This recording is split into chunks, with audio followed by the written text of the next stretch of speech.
I'm excited. See, the best part about this show, but the best part about this being my show, PR, our show, because it says it on the banner, the Victor Cruz show, is that I can have family up here, my family, guys, people that I've known pretty much all my life.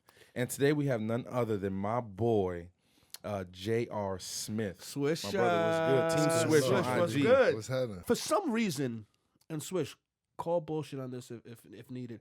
I feel like you don't get, maybe credit isn't the word, but I feel like you don't get credit for, like, you went pro straight out of high school. Yeah. Right?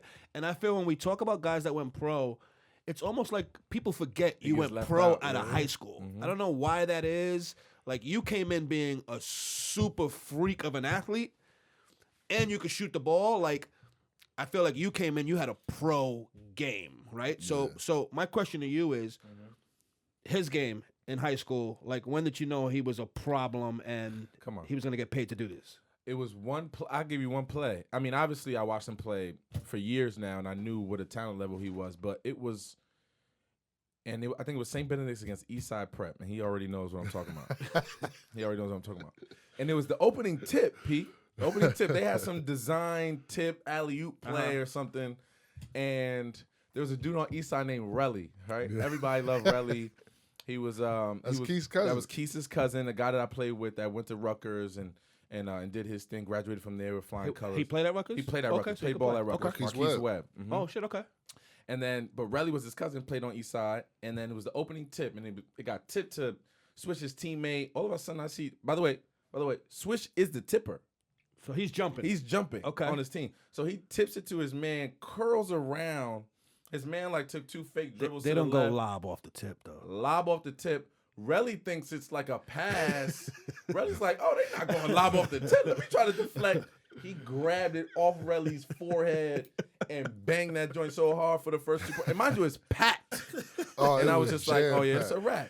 This is over. You remember that play, Swish? Oh, absolutely. 100%. Absolutely. Because, I mean, going to St. Benedict's and being an all-boys school, and regardless if it's in the heart of Newark or not, when you go into Patterson, you go and play at Camden's, and you playing in all these places, people got pride. And the way when we was growing up, that if you played in Patterson, the whole gym's gonna be packed with people from Patterson. Got you. And they rolling with people from Patterson, just like how it rocked. Yep. And they was, I mean, from the gate, from the time I walked in, everybody knew who I was because I played with the players, but at the same time, they was rooting for they Patterson people. And it just one trick, like he said, it started off with the lob, and then after that, we just kept it rolling. 28 points later, it was a wrap. Let me ask you, Swish. So, like I said earlier, you went pro straight out of high school. This is your what season? It's 14. Does that bug you out that you're 14 year, right? Like it's almost like that's crazy. I look in the locker room and I'm sitting there looking at dudes that when I first came in, they were in elementary school. Wow. Like, oh man, I remember watching you when I was in 5th grade or 4th grade. I'm looking here like, oh my God. And this is like real life, because when I came in, I was 17, 18 years old, and I'm playing against dudes who's 32, my age now, grown men, families, grown men walking down, got 4 or 5 kids and like kids 16 years old, like they're the same age as I am, and I'm like, damn, like how it flipped so fast. Like you look around, I think Bron said this, was it this year? Definitely this year, maybe last year. He was the oldest All-Star, right? The most tenured All-Star.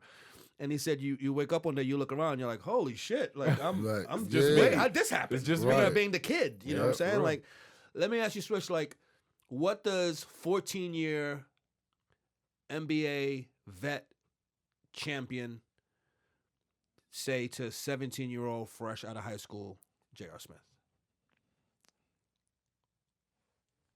That's a great question. That's a great question. That's a great question. Like, with all your wisdom, ups, downs, wins, failures. I remember 17-year-old right? Oh, right? man. 100%. What do you, if you can impart any wisdom on the young kid, 17-year-old J.R. Smith, what are you telling him, seeing everything you've seen now? More than anything, I would say, obviously, I mean, Hov is one of the greatest, so I would say watch out for the fakes and stay true to the game. That's it. Watch out for the fakes and stay true to the game. Couldn't have said it better. So I want to get into the season a little bit. Yes. Early on, obviously, you know, with the acquisition of different guys and acclimated to new teammates and all that good stuff, how's this season, if you had to, you know, talk to us about how this season has been for you, What would you say? How would you categorize this season for you so far? I mean, we always talk to reporters and stuff like that, and the first thing they say is roller coasters, ups and downs. But for us, it's hard because we always come into the training camp to looking at June. That's the first thing we look at when we go from September 25th or whatever it is. Our mindset is we're gonna stay healthy enough to.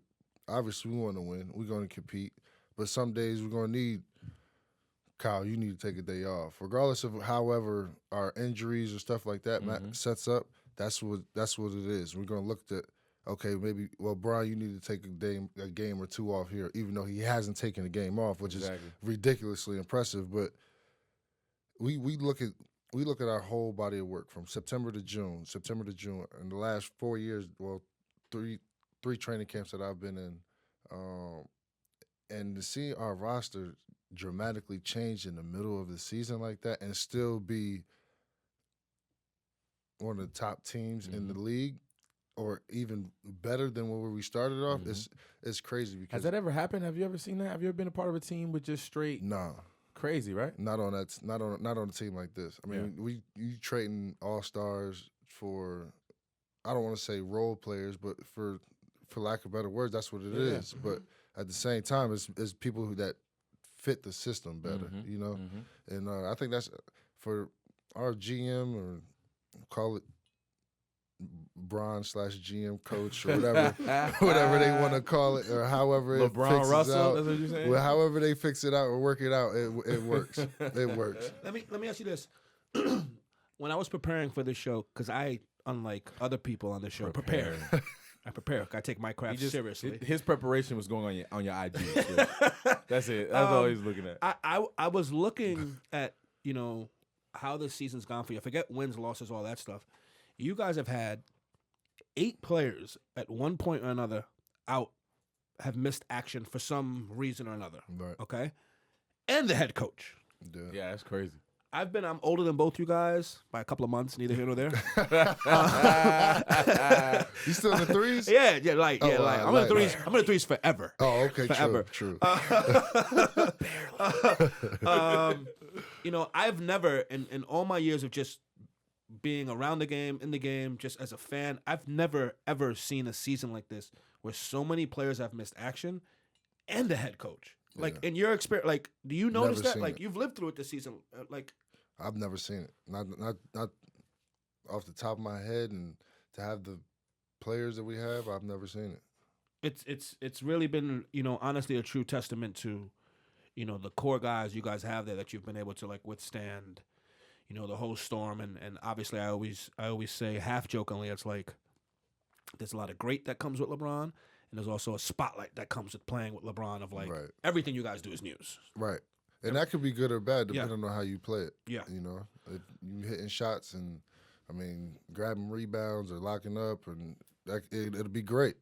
But on the other side, if somebody's cooking you or you're not making shots, it's terrible. It's the worst because they, like you said, that spotlight is on you, and everybody feels though because you're on LeBron's team, you got to be not LeBron, but the next thing under LeBron. Like if you playing with LeBron, they expecting you to be Kobe D. Wade or Chris Bosh or somebody like that. And it's just, it don't happen like that. Right. A friend of mine, very close friends of mine know I don't like to fly. I fly a lot because it is the nature of what we do. I don't like to fly. And a friend of mine, I was telling him about a tough flight we had after All-Star, and we wound up playing with LeBron, right? Yeah, so it was me, Bron, Rich, Randy. And I'm telling him the story about the plane, and my friend says, "Hey, P, no one wants to die in a plane crash, but you definitely don't want to die in a plane crash with LeBron." And I'm like, what the fuck's the difference? He goes, "Well, the difference is it'll be LeBron and others perish. For sure. Your name won't even be mentioned." Facts. He's like, "You don't want that to happen." You'd be really small on the bottom of the newspaper. It's like Paul Rivera. You know what I'll say? I feel like, and I love your point of view on this. I feel like you don't get enough credit for being the amazing team player you are, and I'll tell you why I say that. There's been ups and downs of the season. This player gets acquired. Maybe your role changes. Maybe it doesn't. You say all the right things and say, hey, whatever the team needs for me to do. I'm a human. This isn't necessarily how I would want it, but whatever you need me to do, I'm here for service. trades happen again. You know, your role changes. You may not get the looks you get, shot attempts, all this stuff. People that know basketball. Right. There's a big difference. 100%. Not just fans of basketball that watch basketball. Right. It's a huge difference. People that know basketball don't just look at the numbers, look at the things that affect the numbers. Right? Look at looks, how many plays you actually get called for yourself, how many actual shots you're taking, your time, all of those things. I think for me, it speaks to your maturity, right? We talked about you being in the league 14 years where you don't got to tell me, I won't even ask you. I know just as a human, as a competitor, there's things you haven't necessarily loved, but you've taken them all in stride and said whatever's best for the team. Can you talk a little bit about that, about being a pro in your 14th year and putting the team first, even whether you agree or don't at times, putting the team's goals first and kind of going with the flow and saying, hey, listen, whatever you need from me, I'm here. What's that process been like for you? It's tough because for me, I'm a natural born scorer. That's what I've done. That's what I've been known as my whole career. Take any shot, he can make any shot, whatever, no fear, nothing. And I've lived like that. So it's tough. It's tough at times. Let me rephrase that. It was tough at times until I won a championship. Got it. I mean, there's two people here that won championship. Did you? Well, in all of your professional. Well, again, I don't want to make this about me. Did you get to the championship game? Did you get to the show? Did you get there at least? There's trophies, there's ribbons, there's certificates, whatever you want to see. Trophies and ribbons. You only get ribbons at the spelling bee, fam. I was about to say.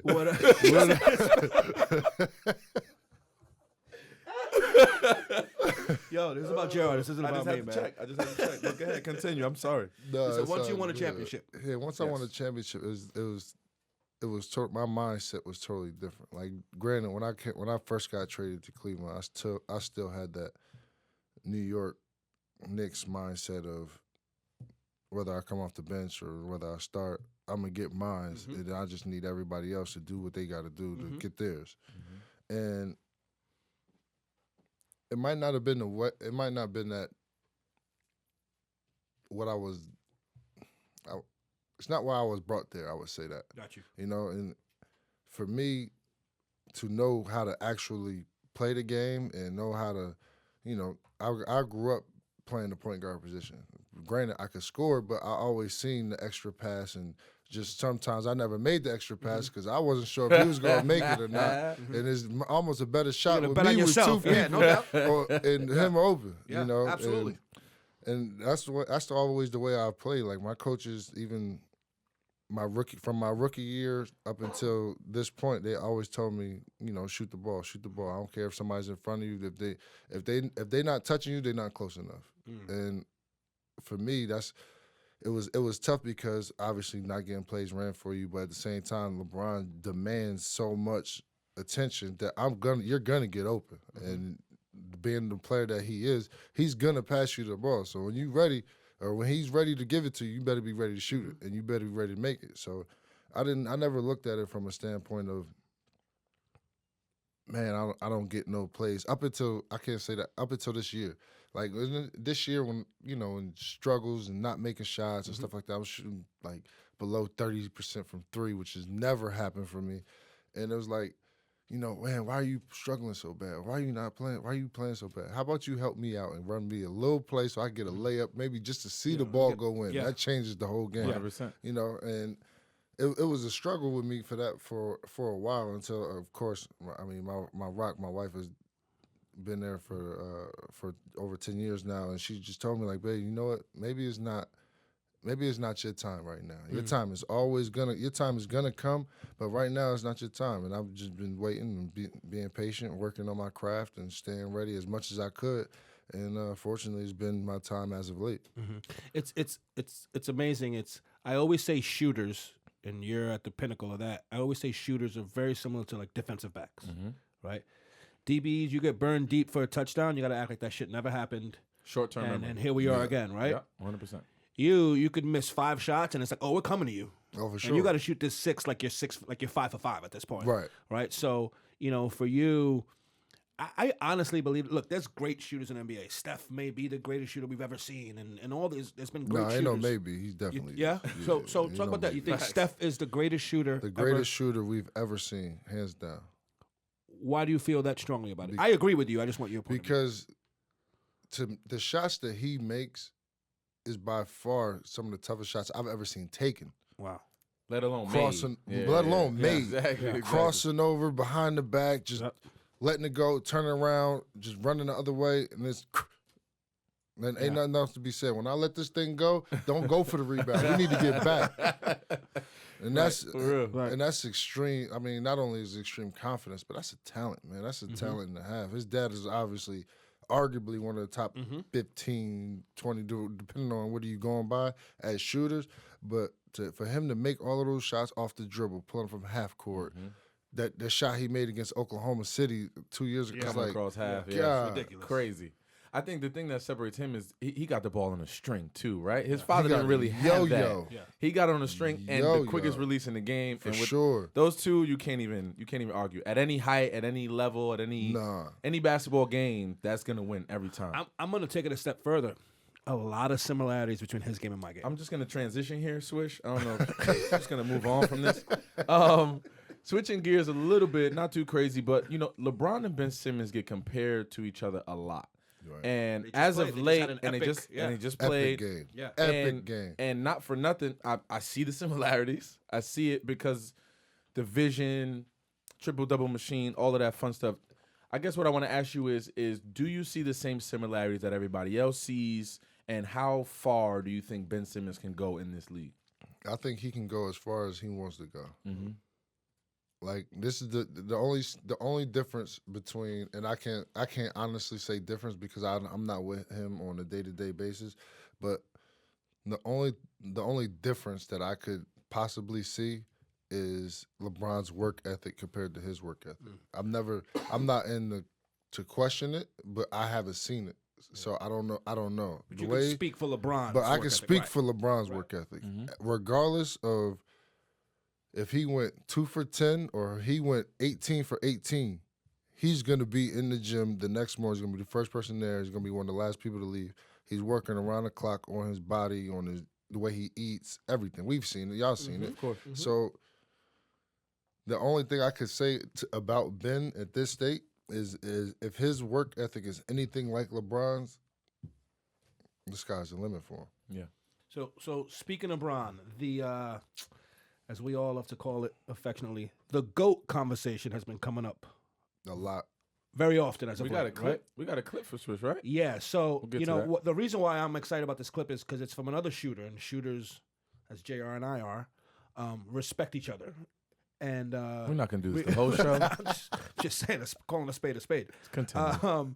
So recently, Ray Allen, who was one of LeBron's teammates in Miami, was asked, who he thought the GOAT was in the discussion with LeBron and MJ. And I want you to hear his comment if you haven't, and then I want you to comment on A, his comment, and B, your thoughts on it, if you don't mind. All right.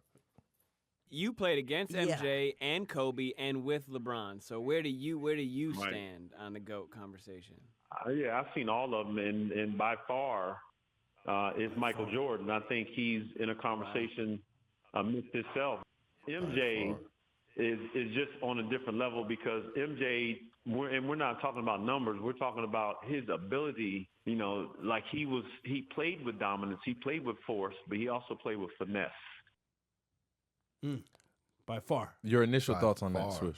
By far, absolutely not, obviously. I mean, don't get me wrong. I mean, growing up, obviously, and I got the jersey tatted on my stomach. Like, MJ was the greatest of all time, in my opinion, up until 2 years ago. And I was with Ray Allen by far. But the last couple of years, at 33 years old, averaging the triple-double a whole month, walking into the playoffs. I mean, just hit 31,000 points the other day, hit 30,000 points earlier this year. 8,000 rebounds, 8,000 assists. It's insane, bro. Like, I mean, how far do we have? Like, what more do we have to keep going as far as whether it's numbers or just ability? Like, at what point do we just say when? I have this argument all the time. Not with P because we're on the same page, but with other people. And the only argument that I get in return is the era that Jordan played in. And I was like, well, LeBron can't help what year he was born. What about the era? That the era of the way they called fouls back then, and that it was tougher for Mike to score. So I'm glad you brought. I'm glad you brought that up. Mm-hmm. There were a lot of bums in that era. 100%. Let's be clear. 100%. There were a lot of bums because a friend of mine sent me a clip of MJ scoring 60 something on the Cavs. Craig Elo was guarding him. You have any idea what our guest today would do to Craig Elo? Let me ask you this: who was Craig Elo's backup? I don't even know. He caught some of that too. It wasn't but that's just my Craig. point. It's like, so that's what I'm saying. Like, we can't even name his backup. But that's my point. Even guys that were like great defenders back then, no disrespect to them. And normally when you say no disrespect, you're going to be really disrespectful. Yeah, 100%. Bill Laimbeer couldn't make an NBA team today. John Sally could not make an NBA team today. Maybe they do. Maybe they're 10, 11 guys because they're on a skill level, they're not there. These guys were starting guys, all-star, so when you look at it that way, and I'm not saying there wasn't great players back then. There were some guys. I'm just saying we're getting to the point in time GP, Dominique, where MJ's played so long ago that now it's I caught a fish this big. MJ never lost a game. MJ won every game. He averaged 50. He also averaged 27 shots a game one season. Just like if I don't see footage of Wilt Chamberlain's 100-point game, it never happened. I don't believe it. You're not gonna hold up a piece of paper next to your ear, bro. I think it was like Brown made a very true statement about that situation. Like it could have been somebody's 100th birthday, and he's like, "Yo, hold this up for my grandmother, for real, or whatever." It was like, real. But we've never seen this. Never seen it. He averaged 50 rebounds, and now no footage. Now everyone from that era's gone. Everybody's dead. Nobody can believe Nobody's it. alive still from that. That's what. My challenge on all this Bron MJ thing is, listen, these guys, our guest being one of them, they're a different type of savage, man. 100%. Like these guys, athletic ability, all that. And look, I'm not saying those guys weren't tough guys and all that stuff. Check. Rules, hand checking, all that. I get it. There weren't 7'2" guards back then either. Of course. Absolutely. You know what I'm saying? Like, and and even back then, you would look at it like, wait, Chicago lost to the Sixers. Who? What? Like you'd be like completely astonished. Yes. Now you'd be like, oh, Ben must have kicked up. Yes. Joel Embiid must have this. You know what I mean? Like you got guys that can have that competition now. MJ's peers at the time that he was being compared to were Clyde Drexler. He didn't have to go through the Golden State Warriors winning 73 games. You know what I'm saying? Like, so I'm just saying, if we're going to keep it a buck, let's keep it a buck. Guys today are bigger, faster, and more LeBron athletic. LeBron played against more Hall of Famers. Like, so I just that's crazy. And then the automatic one that always makes you laugh is they go to 6 for 6. Mm-hmm. That's a team goal. Let's keep that a buck. Let's not act like MJ ain't played with 2 Hall of Famers, right? And a Hall of Fame coach, 100%. right? So that's a team goal. But my point also is when MJ played, I want to say 16 seasons. So 10 years he didn't even make the finals. Yeah. So if we're gonna tell the story, let's tell the whole story. And look, I'm not here shitting on Mike. I had his posters up on my wall too. 1,000%. I got his sneakers on right now. And I agree with you 100%, Swish, that up to 2 years ago, I would tell LeBron MJ's the GOAT. And you know what the greatest shit is? Sure. LeBron would tell you that. 100%. Oh, he's the GOAT. He's the greatest. The last thing, if you really want to keep it 1,000, is how when these guys, these upper echelon guys in the league, become free agents and have their choice of where to go, ain't nobody coming to the East, bro. No. Facts. People are out of here. They'd rather load up the West and try their shot than come to the East and run into that buzzsaw. Facts. Like every time. The fact that he's shaping the NBA like this, dog, like that's a whole different feat. Even that, like people, like the last, since he's been in the league, everybody's the East is weak, the East is that, East is this. Up until a week, 2 weeks ago, people wasn't saying that. Yep. People like, oh, Victor Oladipo got Indiana playing unbelievable. Right. Philly's coming. Exactly. Boston is just loaded up with Kyrie. Milwaukee is this. Miami is there. Yeah. Like, they got all this talk, but now all of a sudden, they won 11 out of the last 12. And great point. It's the East, though. The East is weak. The East is that. Like, at what point do Like, at what point do you just give credit when credit is due? Like, that's all I'm saying. Great point. 100%. Speaking of the East, I know from being able to call you a friend, like a real friend and family, and spending some time with you. I know how much you value relationships and loyalty, and how you feel your teammates really are your family. Kyrie recently, they announced that he was out for the year. Have you spoken to him? Have you gotten a chance? I know you're busy and he's busy and all that, but I know you had a relationship with him and you still do. Right. And showed him love when you guys played each other. Have you had the chance to speak to him at all since he's been out? I haven't. Kyrie is different. I'm gonna say that. Kyrie is extremely different. And not in a bad way. It's just the way he is, and there's nothing wrong with that as long as you are consistent about it. But one thing about him, he's going to be consistent on who he is. When I was coming up, I'd play against Kobe and throw a little jab at him or something like, "Yo, what's going on? Can I work out with you or whatever?" He would give me no response, like none.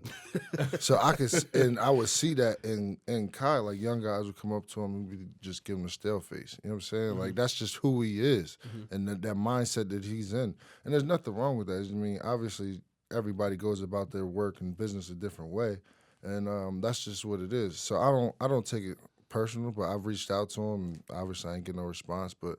That's like my kid brother. I love the kid. He's from Jersey.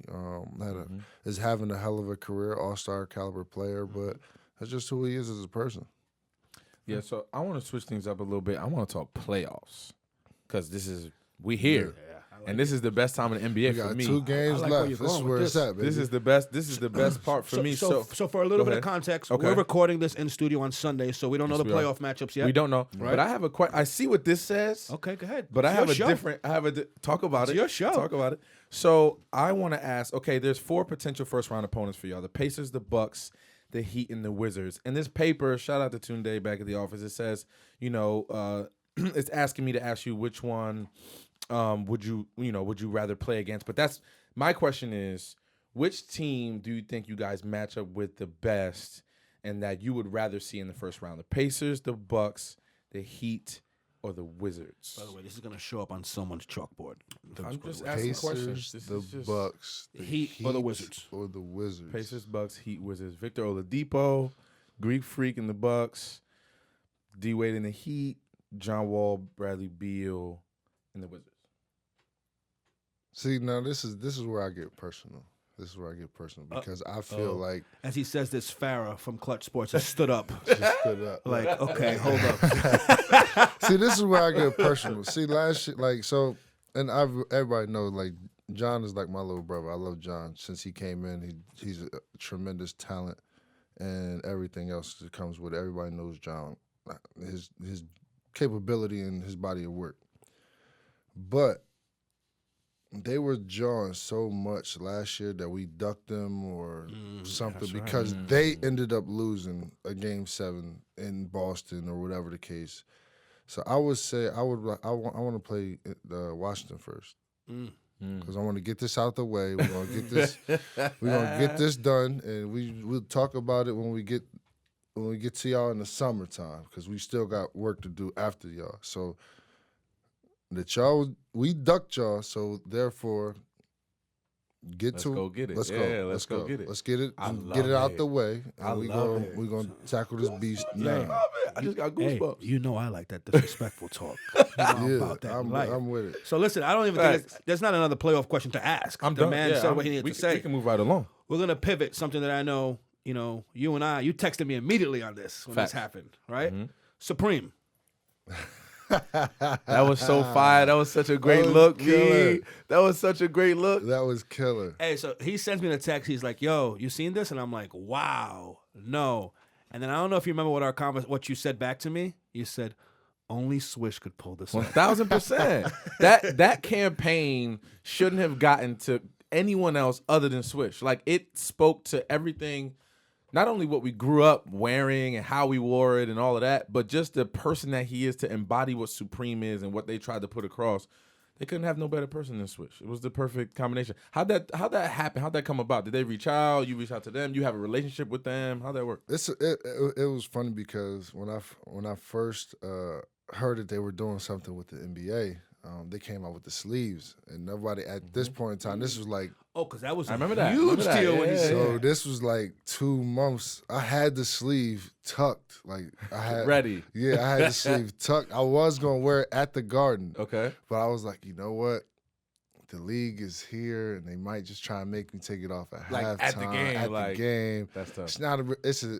Don't get me wrong. It's LeBron at the Garden, but it's not like a game where I gotta give it to him. You know what I'm saying? It's like you playing against New England. Like I gotta give it to him. Exactly. You know what I'm saying? 100%. So we were at home at the time, and I seen the young boy Oubre wear it.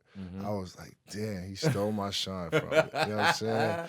And he was like, it was cool though, because I looked at it like, that's dope, because it's just a wave that's coming. You know what I'm saying? It's just like back in the day. I mean, obviously MJ and Scotty and GP and all those dudes, they was coming to the game suited and booted. You know what I mean? Fresh to death. But in our era, the way we grew up, like you just said, we gravitated to the streets. We was street apparel. We was like hip hop. You know what I mean?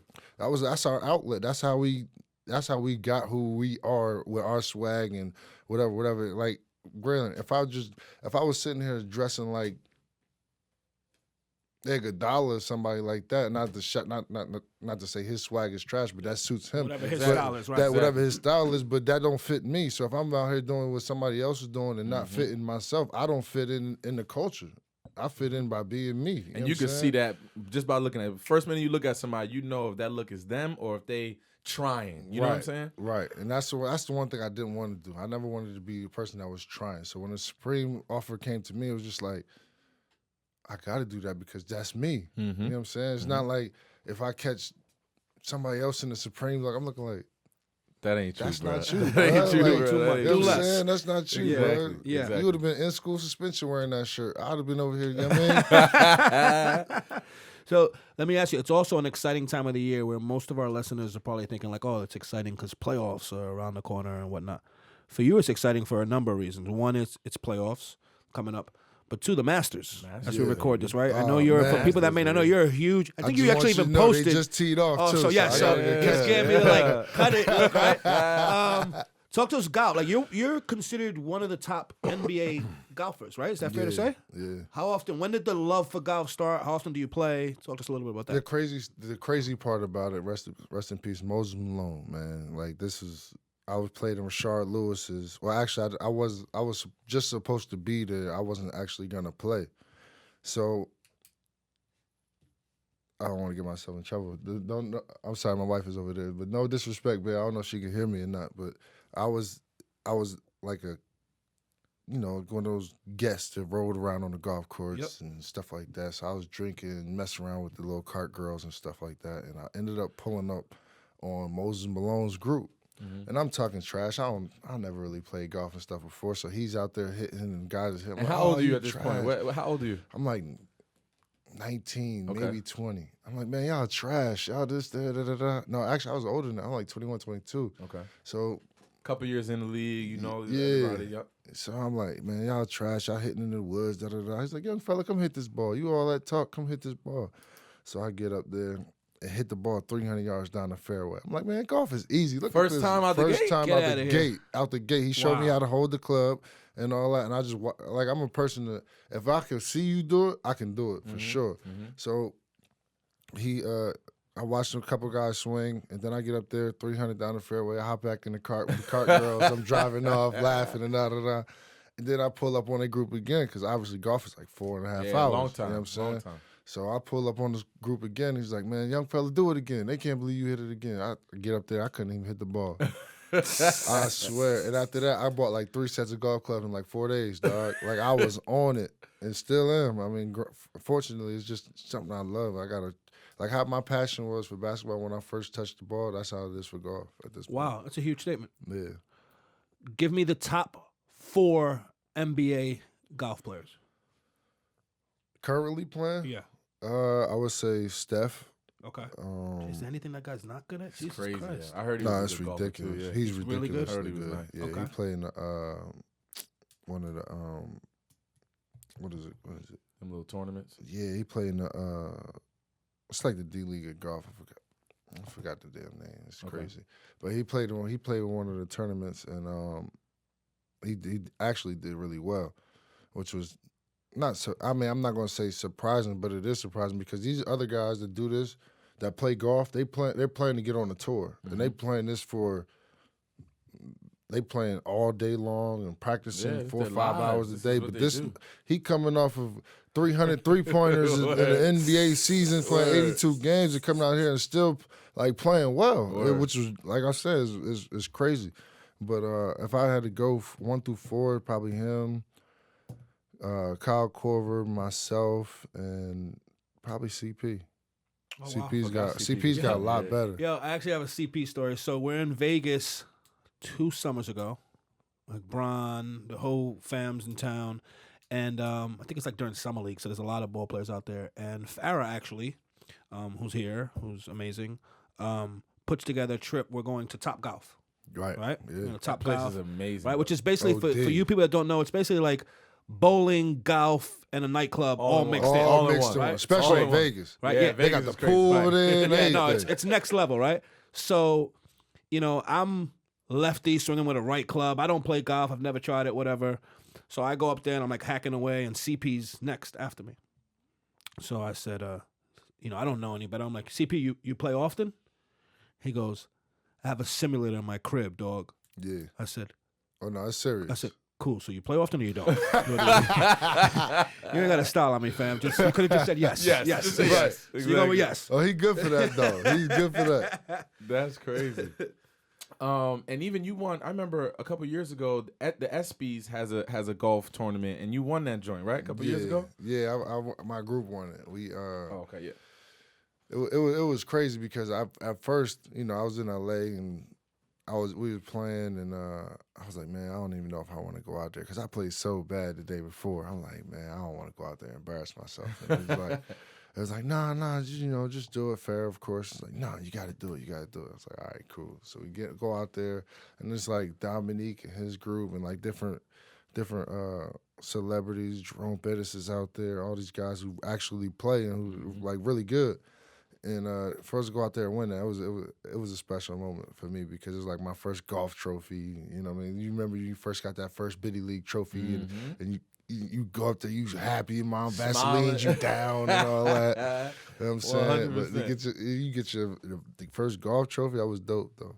That's what's up. So listen, we're gonna get you out of here, but before we get you out of here, I know the Masters have started and whatnot, and Farrah's starting to pace and look at me in the other room over there. What are you going to be listening to in your headphones, you know, when it's time, as I like to call it, time to get to the money, playoff time? Right. What are you listening to either in your headphones and the whip on the way to the arena and the locker room? What's getting you in the right frame of mind? The last couple of years, I listened to Bryson Tiller because I'm a real. Oh, okay. When I shoot, like my pregame warm-ups, when I shoot, it's like it's got to be a dope melody. It's got to be a good vibe shooting. And for whatever reason, like I know how good and how bad I'm shooting, or by listening to his album. If I listen to his album and I'm done with my routine by track 3, I already know. Wow. You know what I'm saying? And I know I'm shooting bad. I get all the way to Rambo. You know what I'm saying? So I know. You know what I mean? Like I got it synced in my head. But at this point right now, I've been listening to Pablo, Kanye. I've been in a sick Kanye mood. Yo, low key, that Pablo album is That's so fire. It's so underrated, so bro. It's aging well. I don't know. It's aging very well, dog. Yeah. That album crazy. is fire. Like we all know we talk about music a lot, and that he's so that album is very underrated. Give me your top 5 artists right now. Not of all time, right now. Right now, Drake is obviously leading the pack. That's not even. What's it called? Not nice for what? Nice for what? Oh my goodness. He's obviously leading the pack. 100%. I got a toss up right now between because I love Dave East album and I love Nipsey's album. So it's like yeah. I gotta. Dave East album reminds me of like what we used to listen to like when we was growing up. Right. Like, that's that why kind I of give. rap. That's why in that my kind of rap. It's from being different. from the East, that's why I give him that nudge. 100%. But It's funny you say this. Someone said this the other day and it blew my mind. They said Dave East and Nipsey are like twin brothers that got separated at birth. And facts. one lives on the west and one lives on the east, for That's sure. Facts, right? That's the most absolute fact.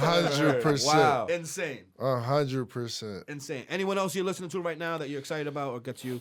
I mean, I've been a 21 fan. I'm a Kodak fan, so I give my trap music on, of course. Yo, that's crazy. You ask people top 5. Kendrick ain't even nowhere in his. Well, here's the difference with Kendrick. You know what I'm saying? Kendrick's great, He's amazing, right? I don't know if you want to listen cover to cover.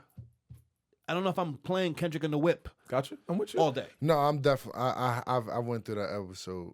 That moment of Kendrick. Because you got to be in the mood. You got to be in a moment for Kendrick. You can't just be like, I start my day, brush my teeth, put Kendrick on. Yes. Yeah, you have a headache by noon. Yes. I gotta be going through something, and something happened to me to where I was like, you know what, the hell with it, like, damn. Right? Exactly. I'm saying, like, just like the album say, damn, and it's just I just gotta be going through it, and but obviously that's nothing taken away from Kendrick.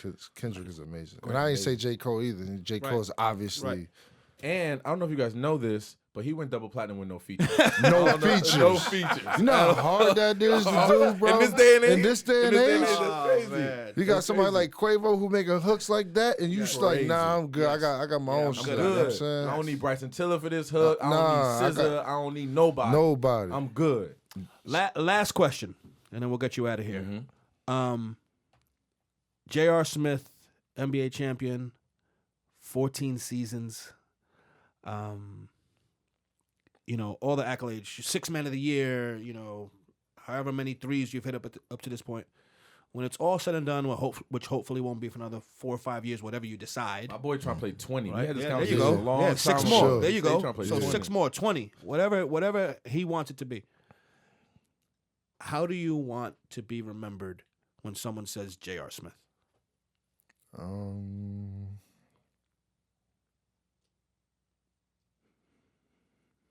Damn. A real one. That was my answer, literally in my own head. Some player shit, y'all. That's a real one. Because at the end of the day, like, I don't ever want to feel like because when I was coming up, I never feel like the older guys like really embraced me. You know what I'm saying? Brian and I talk about this a lot too. Like, when you think about his comparisons or our comparisons or to people who are ahead of us, it was for them. It was always like an ego thing with, I'm not going to show the young man no love. Nobody showed me no love, so I gotta give him tough love. You know what I'm saying? And it, for me, it's like whenever the young guys come up and ask me, or they ain't even got to ask me, I just go tell them. It's just like, bro, like it's a certain way you go about your business, your profession, or whatever you want to call it. You like I talk to Jordan Clarkson a lot because I see a lot of similarities within him and myself. And, you know, I'm not trying to tell him what to do, but just give him a little insight. You know what I'm saying? Just something that I would hope somebody would have told me but didn't. You know what I'm saying? So I never want to be the guy who just try to overshine somebody or something like that. So at the end of the day, I just want to be a real one. I just want to give the youth some of my knowledge, if not all of it, if they want it. But if they don't, then, you know, man, that's fine with me. But I'll never want to feel like I cheated somebody, like especially one of my teammates, because I look at all my teammates as brothers. Like, I can go back and name every teammate I've played with and on each team. You know what I'm saying? So I hate that. When I hit you in the summertime, I expect you to hit me back. You know what I'm saying? Bigger than basketball. It's bigger than basketball. Yeah, like, I know your wife, I know your kids, I know how you move, I know how you don't move. I know everything about you, bro. Like, I know more about you than probably your family do. Yeah, for real. You know what I'm saying? Yeah. Like, and I look at and I take those to heart because I'm a very loyal person. So, like, I never try to sugarcoat that with nobody. I always let them know what it is. Like, bro, if I'm gonna rock with you, I'm gonna rock with you. If I'm not gonna rock with you, I'm not gonna rock with you. There's no in between with me. You know what I mean? I can't think of a better way to end it. I mean, one thing I can say just about Swish, he's always been this way. He's always been himself, unapologetically.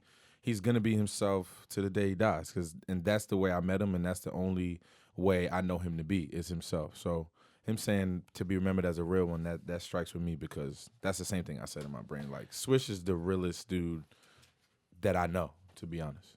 I'll say this, man. I can't think of a better way. Three real ones in the studio. Three champions in the studio. See, I was with you with the real ones. When we go to champions, I got to see this footage, bro. He don't got no footage, Swish. No, it's been years now. It's been what? How long we been doing this podcast? A little over a year? There's footage. There's footage. It just hasn't been the right time. It's buried in Puerto Rico somewhere. You guys have VCRs? You know what, man? Hey, we can get that formatted quick. We can get that formatted. Let's close the show. Swish, I appreciate you coming through, my brother. Absolutely, we love you here on the brother. show. I You already know. Good luck in the playoffs. Good luck in the playoffs. And good luck with the golf swing and all of that fun stuff. So we appreciate you, man. Feel free, obviously, to continue to subscribe on our show. Yep. Apple Podcasts, Spotify, Google Play, all of that, powered by Uninterrupted. And we'll catch y'all on the next one. For sure. Peace.